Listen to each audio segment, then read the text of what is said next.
One of the longest reigning medieval kings was Henry III, a man who throughout his reign led a number of failed campaigns against the French, and he was not a very popular monarch. He heavily taxed his population and eventually faced significant rebellion, and he tried to defeat his enemies, but his warring barons eventually were successful and King Henry III was even imprisoned.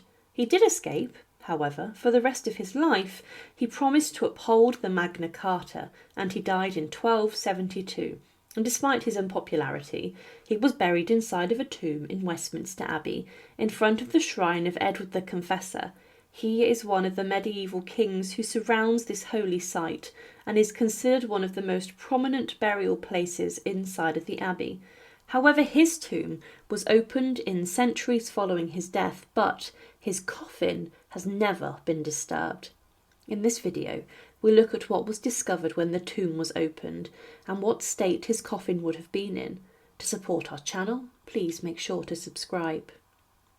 King Henry III was born on the 1st of October 1207 in the city of Winchester, and he was the son of King John, a man who is often considered to have been the worst king of England.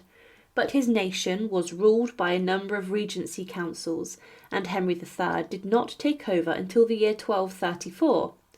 He was just 9 years old when his father died, and the country was under the control of rebel barons led by Prince Louis, the son of the French king. Eventually, the expulsion of two ambitious Frenchmen who would dominate the council led to Henry taking control himself.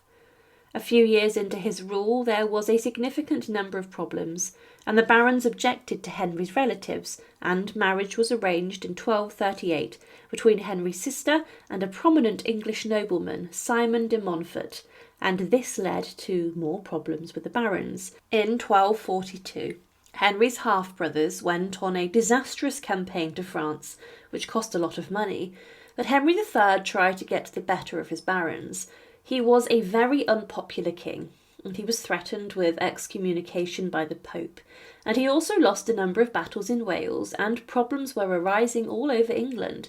Decisions were made to then hold a parliament 3 times a year, and there would be significant reform in the households of the kings and queen, but things broke down further as barons argued, and the Earl of Gloucester and Simon de Montfort went to battle, and civil war broke out.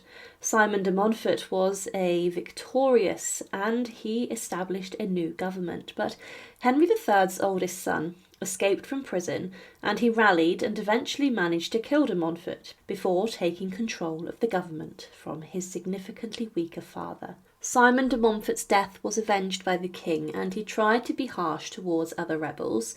However, he was very short of money. His son Edward left for crusade in 1270, but then Henry III became very ill. He was worried about a new rebellion that was growing, and he asked his son to come back to England, but Edward refused to do so.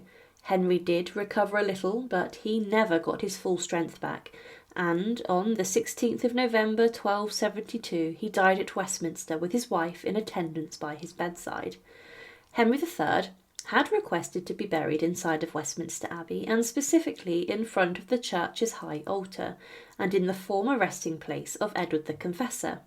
Henry was a devoted worshipper at the shrine of St. Edward the Confessor, and he had reconstructed Westminster Abbey significantly. He expressed previously to be buried inside of Temple Church in London, but later changed his mind. Whilst work was being done inside of the church for the king and for his grand tomb, he was laid to rest inside the former grave of Edward the Confessor. He wanted his tomb to be like the throne of a saint, and he thought that his body would hold different relics.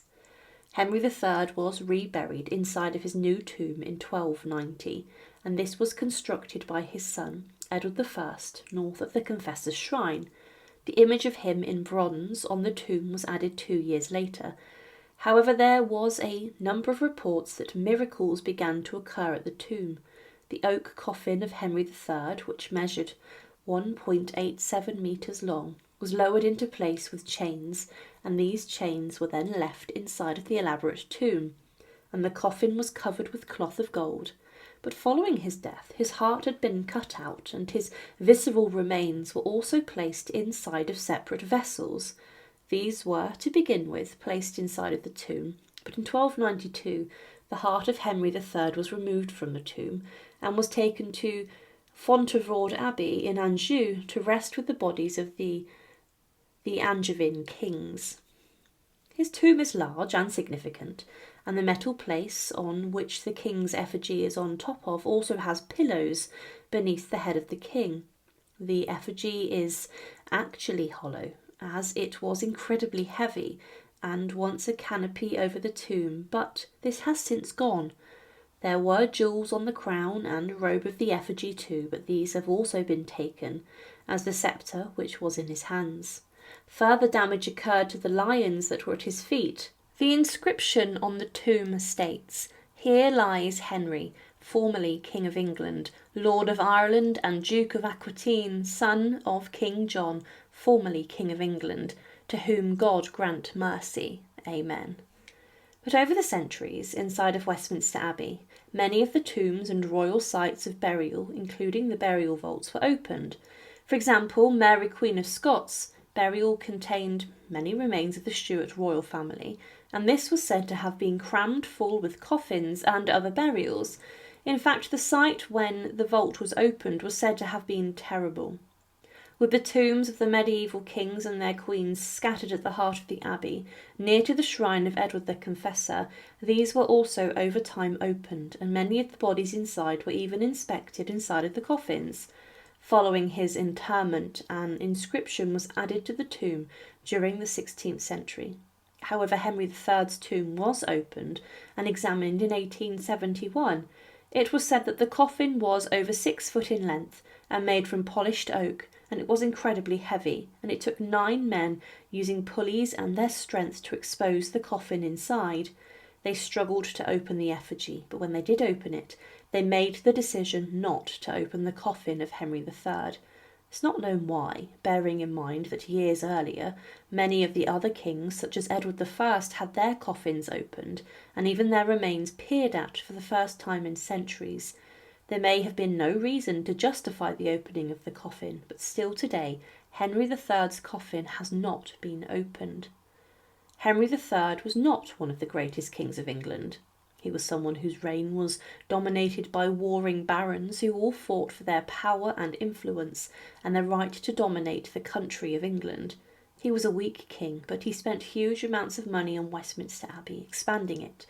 He spent foolishly, in this regard, roughly £15 million in today's money, and he was more bothered about religious devotion and being remembered as a saint than he was actually helping people inside of England and ruling effectively. But still, today, Henry III is buried inside of his tomb at the heart of Westminster Abbey. Thank you for watching, and to support our channel, please make sure to subscribe. And again, thank you so much for watching.